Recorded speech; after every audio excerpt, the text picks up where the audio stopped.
एक गांव में गोविंद नाम का एक गरीब किसान रहता था। गोविंद किसान के परिवार में उसकी पत्नी गायत्री और उसकी एक बेटी सीता थी। गोविंद के पास खेत था जिसमें वो खेती कर अपना और अपने परिवार का गुजारा करता था। उसकी आर्थिक स्थिति बहुत ही खराब थी। एक दिन गोविंद अपने खेतों में हल चला रहा था। तभी गांव का जमींदार वहां आ पहुंचा और कहने लगा, गोविंद, अब तुम्हें इस खेत में काम करने की कोई ज़रूरत नहीं है। समझ गए? निकलो यहाँ से। गोविंद बोला, अरे जमींदार जी, क्या हुआ? मुझसे कोई गलती हो गई है क्या? ऐसे आप क्यों निकाल रहे हैं मुझे खेत से? जमींदार ने कहा, गलती? अरे 3 साल पहले तूने मुझसे जो कर्ज लिया था उसका ब्याज और मूल मिलाकर इतनी रकम हो गई है कि अब तेरे खेत पर मेरा हक बनता है, मेरा। समझ गया? अब निकल यहाँ से। गोविंद बोला, अरे जमींदार जी, पिछले कुछ सालों से तो फसल बहुत कम हो रही है, पैसा कहाँ से लेकर आऊँ? यह भी तो देखिए। अरे, मुझे तेरी परेशानियों से कोई मतलब नहीं है। मैं अभी खेत पर कब्जा नहीं कर रहा हूँ, पर तुझे यहाँ खेती करने की इजाज़त भी नहीं दूंगा। जा, मेरा पैसा लौटा और अपना खेत अपने नाम कर। समझ गया? जमींदार क्रूरता से मुस्कुराता हुआ वहां से चला गया। गोविंद निराश होकर हल वहीं छोड़कर लौट आया। गोविंद की पत्नी गायत्री और बेटी सीता गोविंद के चेहरे पर चिंता और आंखों में आंसू देखे तो पूछने लगे, क्या हुआ पिताजी? आप इतनी उदास क्यों हैं? जमींदार ने मुझे खेत से निकाल दिया बेटी। अब उसे ब्याज समेत पूरा पैसा चाहिए, और वो भी जल्दी से जल्दी। तब वो मुझे खेत पर काम करने देगा। तभी गायत्री चिंतित होते हुए बोली, बताओ भला, अब क्या होगा? हम तो भूखे मर जाएंगे। सीता बोली, नहीं माँ, चिंता मत करो। मैं दूसरों के घर के बर्तन धो लूँगी, खेतों में काम करूँगी, लेकिन आपको भूखा नहीं मरने दूँगी। गोविंद बोला, सीता बेटी, तू तो मेरे लिए बेटा बनकर आई है। तभी दरवाजे के बाहर से एक भिखारी की आवाज़ आई, भगवान के नाम पे कुछ दे दो बेटा, भूखा हूँ बेटा, भूखा हूँ। सीता ने बाहर आकर देखा तो एक बूढ़ा भिखारी खड़ा था। सीता बोली, रुको बाबा, मैं अभी कुछ लेकर आती हूँ। सीता अंदर गई और आटे का थोड़ा हिस्सा भिखारी को दे दिया। भिखारी ने कहा, खुश रहो बेटी, खुश रहो, भगवान तुम्हारी रक्षा करे। इतना बोलकर वो भिखारी चुपचाप चला गया। गोविंद ने खिड़की से देखा, वो भिखारी उसी रहस्यमयी मंदिर की ओर जाने लगा जहाँ जाने की हिम्मत गांव का कोई इंसान नहीं करता था। अगली सुबह सीता खेत में घास काट रही थी। उसकी आंखों में थकान थी, लेकिन हाथों में मजबूती थी। पास ही कुछ औरतें बातें कर रही थीं। बेचारी सीता इतनी छोटी उम्र में बर्तन धोना और खेतों में काम करने लगी है। हाय हाय, क्या करे? पिता का कर्ज चुकाना है, बेटी होकर भी बेटे की तरह जिम्मेदारी उठा रही है। सीता ने उनकी बातें सुनी, पर नजरें झुकाए अपना काम करती रही। कुछ दिन ऐसे ही बीत गए। एक दिन गोविंद गांव की चौपाल पर बैठा था। आंखों में उदासी थी। सामने से गुजरती सीता को देखा तो उसकी आंखें भर आईं। हे भगवान, मेरी बेटी काम करने के लिए मजबूर हो गई। भगवान, यह दिन क्यों दिखाया? इससे पहले मुझे उठा लेते। गोविंद ने सिर झुका दिया। मन भारी हो गया। वो उठकर घर लौटने लगा। गांव की गलियों में वही बूढ़ा भिखारी फटी हुई झोली लिए भीख मांग रहा था। लोग उससे बचकर निकल रहे थे। वो भिखारी कहते जा रहा था, भगवान के नाम पे कुछ दे दो, मैं भूखा हूँ, प्यासा हूँ, मुझे कुछ तो दे दो। तभी एक औरत ने उसके करीब आकर कुछ दे दिया। तभी पास खड़ी दूसरी औरत फुसफुसाते हुए बोली, यह भिखारी रहस्यमयी है, हमेशा मंदिर के पास पड़ा रहता है। हाँ, कहते हैं कि वो मंदिर में जाने वाले लोगों को देखता है और फिर वो लोग कभी लौट कर नहीं आते।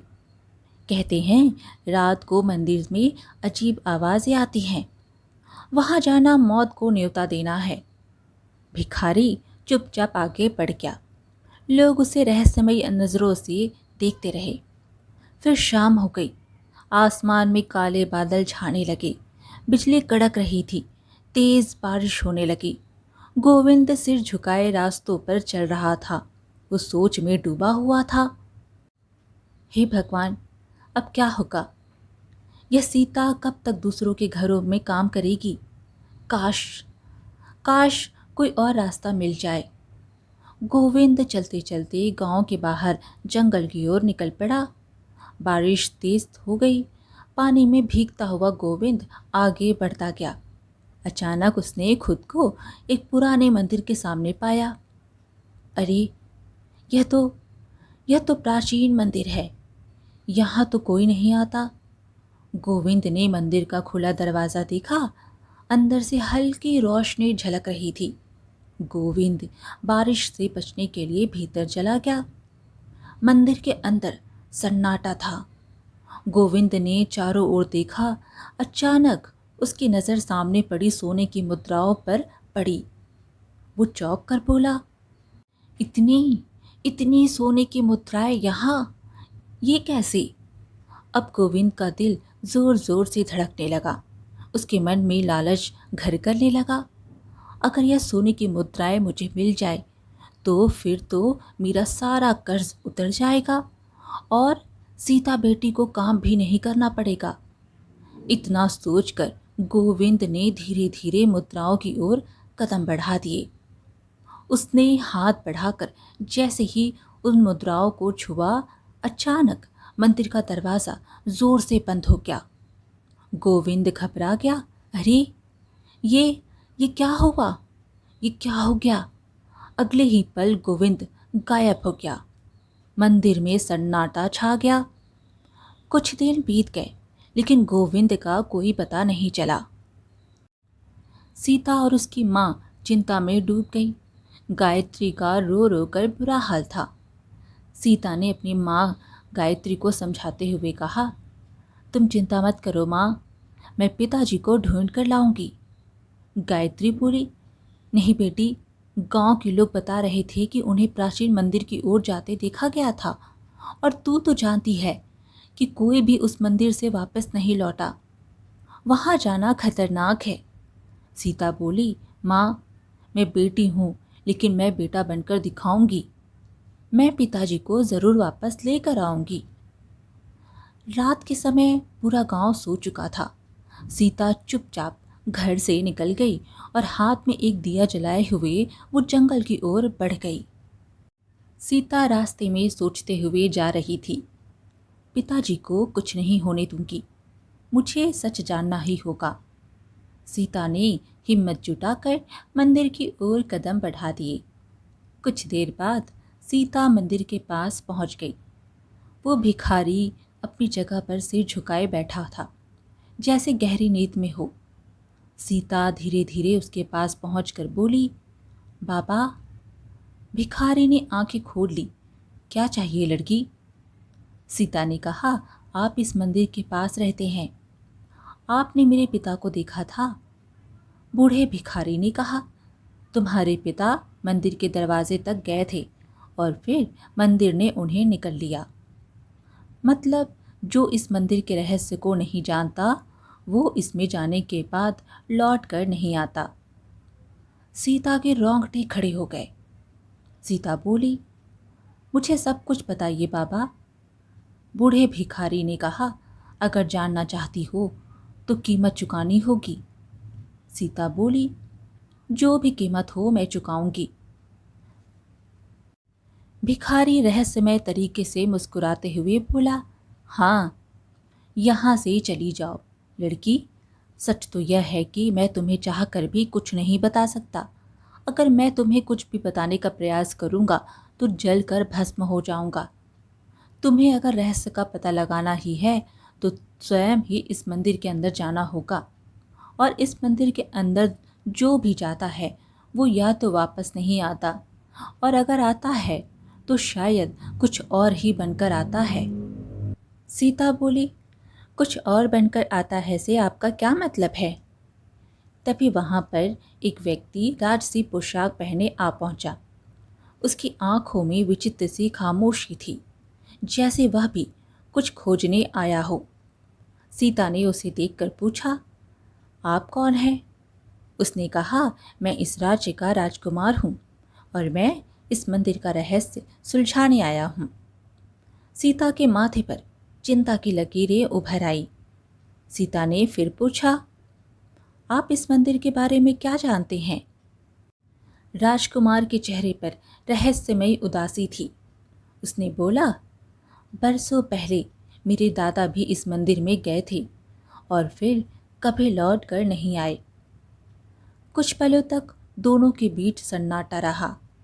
अचानक बूढ़े भिखारी अपनी जगह से उठकर खड़ा हो गया। आज उसकी आंखों में गहरी रहस्यमय चमक रही थी। अगर तुम दोनों अंदर जाना ही चाहते हो तो याद रखना, यह मंदिर केवल उन्हीं को स्वीकार करता है जो अपने मन में कोई लालच नहीं रखते। याद रखना। सीता ने कहा, मैं केवल अपने पिता को खोजने आई हूँ। राजकुमार बोला, हाँ, और मैं अपने दादा का सच जानने आया हूँ। बूढ़े भिखारी ने कहा, तो जाओ और देखो यह मंदिर तुम्हें स्वीकार करता है या नहीं। जाओ। सीता और राजकुमार धीरे धीरे मंदिर की सीढ़ियां चढ़ने लगे। मंदिर का दरवाज़ा पहले से खुला था, जैसे उनका ही इंतज़ार कर रहा हो। सीता ने गहरी सांस लेते हुए भीतर कदम रख दिया। राजकुमार भी उसके साथ अंदर चला गया। जैसे ही वह दोनों अंदर गए, उन्होंने मंदिर के अंदर स्वयं को एक तहखाने के अंदर पाया, जहां पर विशाल स्वर्ण मुद्राओं का ढेर लगा हुआ था। उन स्वर्ण मुद्राओं को देखकर राजकुमार और सीता की आंखें फटी की फटी रह गई। सीता बोली, यहाँ तो बहुत सारा सोना रखा हुआ है। ऐसा लगता है जैसे कि वो प्राचीन खजाना हो। राजकुमार बोला, तुम सही कह रही हो।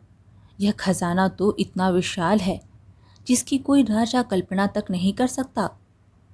इतना बोलकर राजकुमार की आंखें उस खजाने को देखकर चुंधियाने लगी। सच तो यह था कि खजाने को देखकर राजकुमार के मन में लालच आ चुका था। वो सीता की ओर देखकर बोला, हाँ तो सीता, देखो, वैसे तो मैं यहाँ अपने दादा के लापता होने का रहस्य पता लगाने के लिए आया था। मुझे नहीं पता था कि इस प्राचीन मंदिर के अंदर इतना विशाल खजाना है। लेकिन अगर यह खजाना मैं यहाँ से बाहर निकालने में सफल हो जाऊं, तो मैं इस संसार का सबसे शक्तिशाली राजकुमार बन सकता हूँ। सीता ने कहा, रुक जाओ राजकुमार। किंतु राजकुमार उस खजाने की ओर बढ़ गया, मगर जैसे ही उसने खजाने को हाथ लगाया, अचानक वो गायब हो गया और सीता ने खुद को एक घने जंगल में पाया, जहाँ चारों तरफ धुंध फैली हुई थी। रास्ते उलझे हुए थे, जैसे कोई भूल भुलैया हो। सीता खुद से बोलने लगी, यह तो बड़ा ही विचित्र जंगल है। हर रास्ता, हर पेड़ एक जैसा नजर आ रहा है। जो भी हो, मंदिर के अंदर कोई विचित्र रहस्य तो है। सीता उस जंगल से बाहर निकलने का प्रयास करने लगी, लेकिन हर बार वो घूम फिर कर वापस वहीं आ जाती।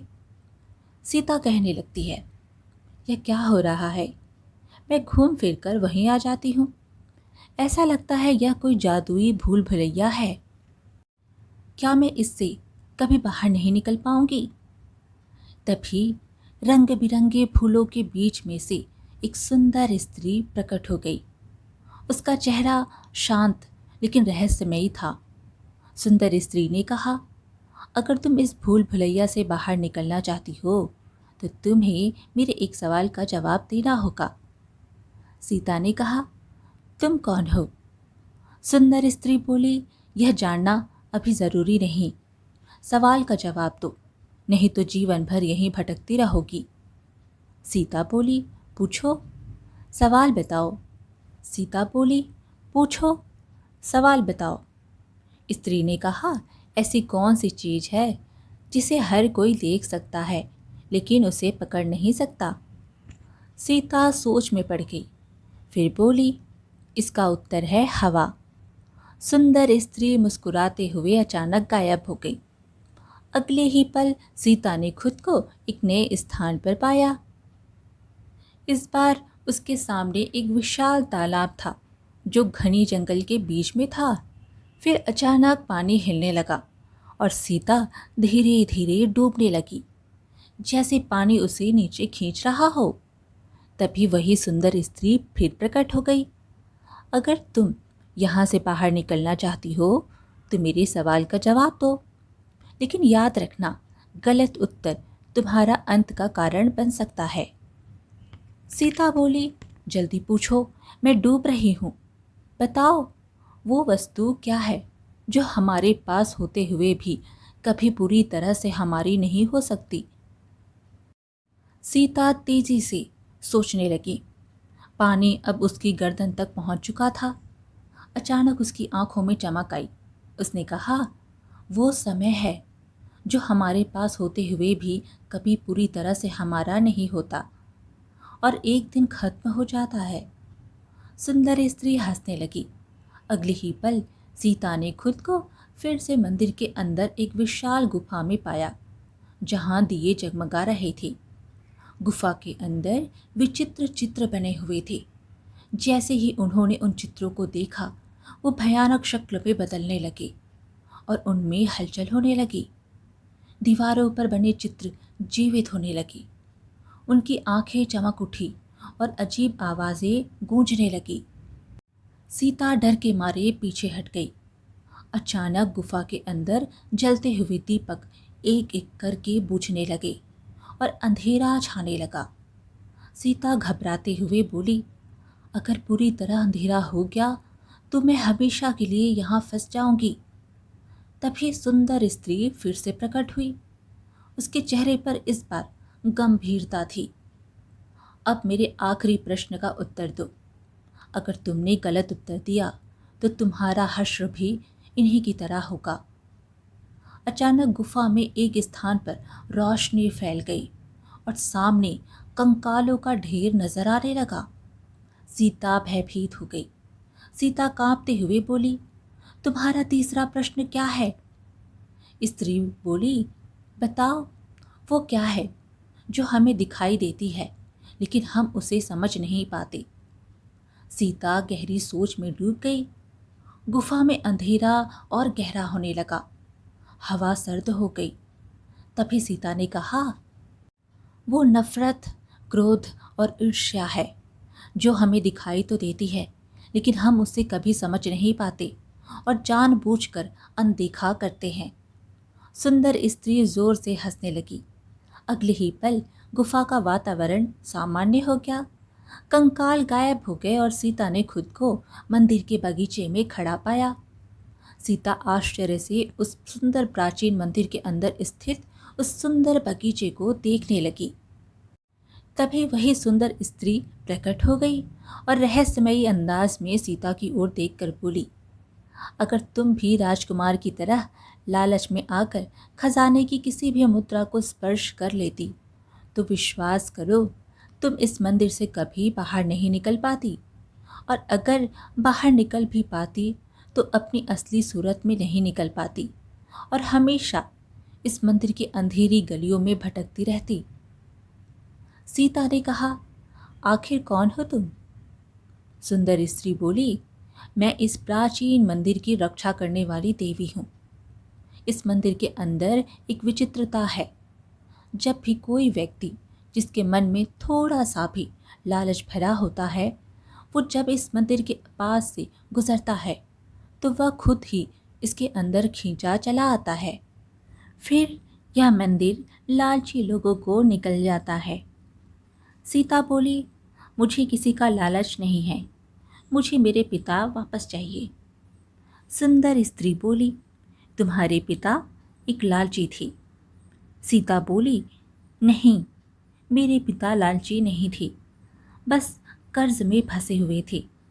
हो सकता है कि उन्होंने इस मंदिर के अंदर खजाना देखा हो और उनके मन में कर्ज से मुक्ति का कोई मार्ग समझ में आ गया हो। वो तो बेचारे एक साधारण किसान हैं।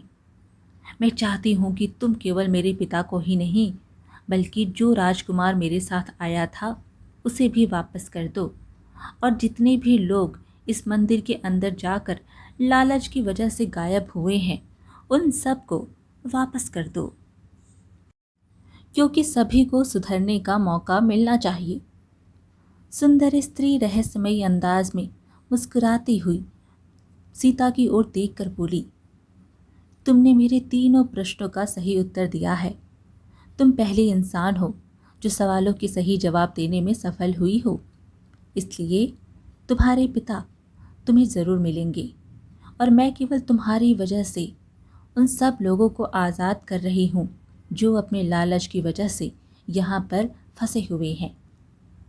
इतना बोलकर सुंदर स्त्री की आंखों से किरणें निकलने लगीं और देखते ही देखते वहाँ पर सीता के पिता गोविंद प्रकट हो गया और मंदिर की रक्षक देवी से बोला, मुझे क्षमा कर दो देवी, मैं लालच में आ गया था। जब मैंने इस मंदिर के द्वार खुले हुए देखे तब मुझे यह खजाना दिखाई दे गया और मैं लालच में अंदर की ओर बढ़ गया। तभी सीता और गोविंद ने स्वयं को मंदिर के बाहर खड़ा हुआ पाया, जहाँ पर वही भिखारी मंदिर की सीढ़ियों पर बैठा हुआ था। तभी वहाँ पर राजकुमार और जितने भी लोग मंदिर के अंदर लापता हुए थे वहाँ पर प्रकट हो गए। अगले ही पल देवी वहाँ पर प्रकट हो गई और राजकुमार की ओर देखकर बोली, तुम अपने दादा को ढूंढने के लिए यहाँ तक आए थे। वो रहे तुम्हारे दादा, वो भिखारी ही तुम्हारे दादा हैं। यह सुनकर राजकुमार आश्चर्य में पड़ गया। यह आप क्या कह रही हैं देवी? देवी ने कहा, सही कह रही हूँ। बरसों पहले तुम्हारे दादा भी इसी खजाने को पाने के लालच के इरादे से इस मंदिर तक आए थे और श्राप के कारण भिखारी बन गए, और फिर वह चाह कर भी अपनी सच्चाई किसी को नहीं बता सकते थे, क्योंकि श्राप के अनुसार अगर वह किसी को भी बताते कि वह भिखारी नहीं बल्कि एक राजा हैं तो वह जलकर राख हो जाते। इतना बोलकर वो देवी की आंखों से किरणें निकलकर भिखारी के शरीर पर पड़ने लगी और अगले ही पल वो भिखारी एक राजा में परिवर्तित हो गया। राजकुमार अपने दादा को तुरंत पहचान गया और तुरंत उनके पास जाकर कहने लगा, दादाजी, तो आप इतने वर्षों तक भिखारी बने रहे? हाँ, ये सब मेरे पापों का फल है। इतना बोलकर राजा सुंदर स्त्री से बोला, मुझे क्षमा कर दो, अब मैं लालच कभी नहीं करूँगा। तभी देवी गोविंद से बोली, मैं जानती हूँ कि तुम्हें तुम्हारे ऊपर कर्ज के बोझ ने लालची बनाया था। तुम्हें घर जाकर इतना धन मिल जाएगा कि तुम कर्ज मुक्त हो जाओगे। फिर वो रहस्यमयी अंदाज में मुस्कुराती हुई वहाँ से गायब हो गई। देवी के गायब होने के बाद राजकुमार मुस्कुराते हुए सीता की ओर देखकर बोला, सीता, आज मैं तुम्हारी वजह से इस मंदिर से आज़ाद हुआ हूँ और तुम्हारी ही वजह से मुझे मेरे दादाजी वापस मिले। तुम्हारा बहुत बहुत धन्यवाद। राजकुमार की बात सुनकर सीता मुस्कुराने लगी। इतना बोलकर राजकुमार अपने दादा को लेकर अपने राज्य की ओर निकल गया। सीता अपने पिता गोविंद को लेकर अपने गांव की ओर निकल गई। घर पर जाकर सीता और गोविंद ने देखा कि एक कमरे में स्वर्ण मुद्राओं का ढेर लगा था। फिर क्या था, अगले दिन गोविंद ने जमींदार का कर्ज चुका दिया और अपने खेत पर फिर से खेती करने लगा। आज की कहानी यहीं पर समाप्त हुई। फिर मिलेंगे एक और कहानी के साथ। कहानी पसंद आए तो लाइक शेयर ज़रूर करें और चैनल को सब्सक्राइब करना बिल्कुल ना भूलें। धन्यवाद।